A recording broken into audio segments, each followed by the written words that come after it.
আমাদের যে বুড়ি তিস্তার একটা প্রকল্প আছে, সেই প্রকল্পটা 1967 সালে সেই ব্যারেজ দিয়ে শুরু হয়েছিল এবং বিগত সরকার 130 কোটি টাকা দিয়ে প্রায় 5টি গ্রুপে টেন্ডার করে সেই খনন কাজটা শুরু করতে গিয়েছিল। কিন্তু সেই সময় রাজনৈতিক জটিলতা এবং বিশেষ করে পানি সম্পদ মন্ত্রণালয় বা ওই সময় সরকারের কিছু বিশেষ করে ওই আঞ্চলিকতার কিছু জটিলতা নিয়ে সেগুলো আলোর মুখ দেখে নেই।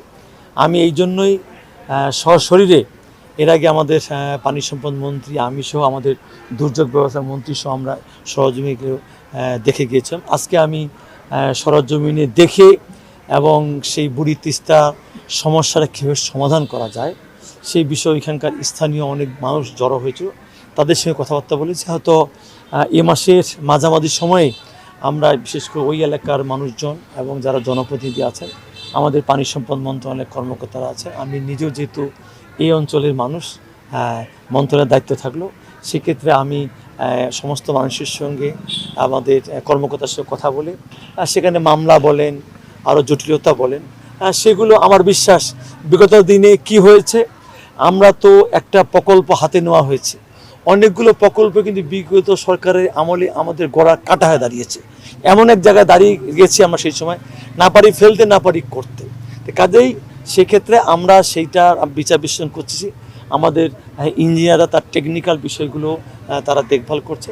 আমার বিশ্বাস যে আমরা স্বল্প সময়ের ভিতরে এটা বসে একটা আমরা সেই মামলাগুলো কীভাবে প্রত্যাহার করা যায় এবং জনগণকে কীভাবে সম্পৃক্ত করা যায় এবং জনগণকে কিভাবে তাদের যে ভুল ধারণা থাকে সেইগুলো তাদের ধারণাগুলো পরিবর্তন করে পানি সম্পদ মন্ত্রণালয়ের জনগণের সহায়ক, জনগণের জন্য কাজ করে, জনগণের কল্যাণে কাজ করে।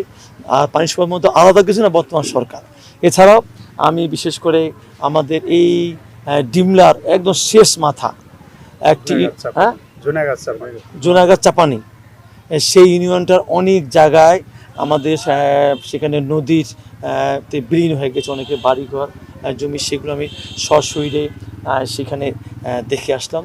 আর সেখানে তাৎক্ষণিকভাবে আমাদের যে ইঞ্জিনিয়ার মহোদয়কে আমি শেষে নির্দেশনা দিলাম, তারা 2-1 দিনের ভিতরে যেন সেখানে জিও ব্যাগ দিয়ে টিউব ব্যাগ দিয়ে সেখানে যেন কাজ শুরু করে।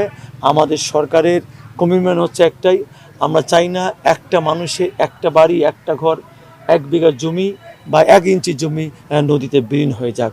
আমরা আশা করব আমরা সেইভাবে আমাদের কাজগুলো আমরা আরও দ্রুততার সঙ্গে অব্যাহত রাখব। এর পাশাপাশি আমাদের মাননীয় প্রধানমন্ত্রী এবং আমাদের মন্ত্রী এবং আমিও প্রায় সময় বলি যে আমাদের ইতিমধ্যে টেকনিক্যাল কমিটি আমাদের তারা রিপোর্ট দিয়েছেন।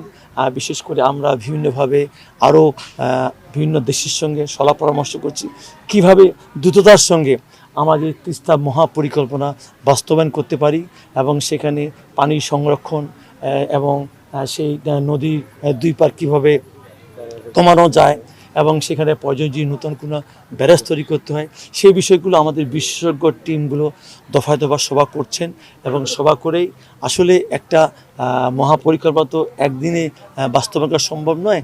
তবে ইনশাল্লাহ আমার বিশ্বাস আমরা পাইলটলি হলেও আমরা এবছরের শেষের দিকে আমরা তিস্তা মহাপরিকল্পনা এই অঞ্চলের মানুষ আলোর মুখ দেবে, যার মধ্য দিয়ে এই অঞ্চলের মানুষকে দীর্ঘদিনের যে একটা চাওয়া প্রত্যাশা, তাই না, সেই তিস্তা পাড়ের মানুষের আমি আশা করব তারেক রহমানের সরকারের হাত দিয়েই সেটা শুরু হবে এবং ইনশাল্লাহ সেই আলোর মুখ আপনারা দেখতে পাবেন। ধন্যবাদ।